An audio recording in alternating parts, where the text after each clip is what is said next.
নমস্কার, শিলিগুড়ি এক্সপ্রেসে আপনাদের সকলকে স্বাগত। আমি ঋতু। সারাদিনের বাছাই করা সেরা খবর নিয়ে শুরু করছি নিউজ এক্সপ্রেস। মাটিগাড়া থানার সাদা পোশাকের পুলিশ চুরি যাওয়া একটি মোটরসাইকেল উদ্ধার করে এক যুবককে গ্রেফতার করেছে।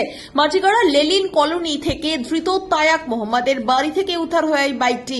গত 28 নভেম্বর মাটিগাড়া পরিবহন নগর থেকে সঞ্জয় শর্মার বাইক চুরি যায়। অভিযোগের ভিত্তিতে তদন্ত শুরু করে পুলিশ। বুধবার ধৃতকে শিলিগুড়ি মহকুমা আদালতে তোলা হয়।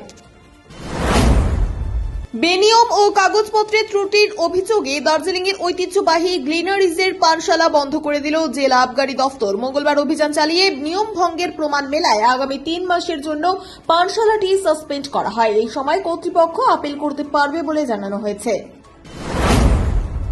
গত 24 ঘন্টায় শিলিগুড়িতে এক স্কুল ছাত্রীর শ্লীলতাহানি ও 2টি ইভটিজিং এর ঘটনা ঘটেছে। এনজিপি থানা এলাকায় ছাত্রীর শ্লীলতাহানির অভিযোগে মহেন্দ্র স্বর্ণকার গ্রেফতার হয়।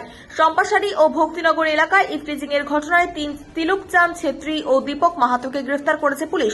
ঘটনাগুলি প্রকাশ্যে ঘটায় বাসিন্দাদের মধ্যে আতঙ্ক ছড়িয়েছে। ফুলবাড়ির জিয়াগঞ্জে এসটিএফ এর বড় সাফল্য। গোপন চেম্বার লাগানো একটি ট্রাক থেকে প্রায় 250 কেজি গাঁজা উদ্ধার করেছে স্পেশাল টাস্ক ফোর্স। ঘটনায় গ্রেফতার হয়েছে ট্রাক চালক রফিকুল মিয়া।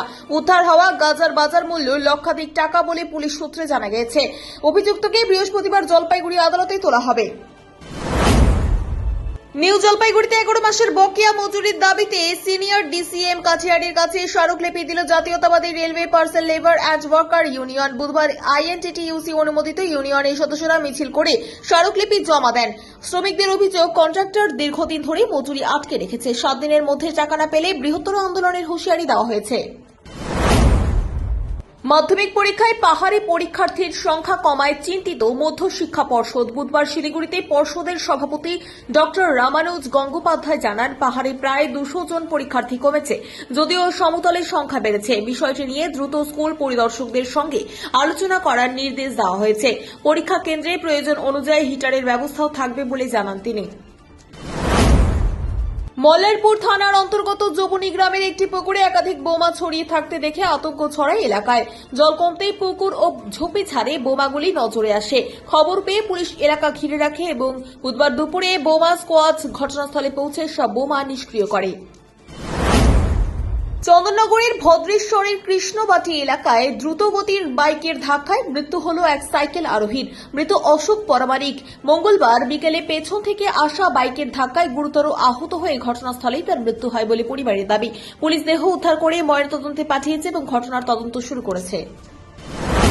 হুগলির বৈদ্যবাটিতে পরীক্ষা দিতে গিয়ে রহস্যজনকভাবে নিখোঁজ হয়ে গেল 7ম শ্রেণীর ছাত্র শিব মান্না। মঙ্গলবার পরীক্ষা দিতে স্কুলে এসে সময়ের আগে খাতা জমা দিয়ে বেরিয়ে যায় সে। তারপর আর বাড়ি ফেরেনি। পরিবারের অভিযোগের ভিত্তিতে পুলিশ ও জিআরপি তদন্ত শুরু করেছে। ঘটনায় এলাকায় উদ্বেগ ছড়িয়েছে। শিবদাসপুর থানার নৈহাটি বরাটালি খোলা এলাকায় ধারালো অস্ত্রের কোপে জখম এক নাবালক। অভিযুক্ত শুভ মজুমদারকে পুলিশ আটক করেছে। পরিবারের দাবি, সে মানসিক ভারসাম্যহীন। আহত নাবালক দেবাং সরকার হাসপাতালে চিকিৎসাধীন। এখন এই পর্যন্তই। আরো বিভিন্ন আপডেটের জন্য চোখ রাখুন শিলিগুড়ি এক্সপ্রেসের পর্দায়। ধন্যবাদ।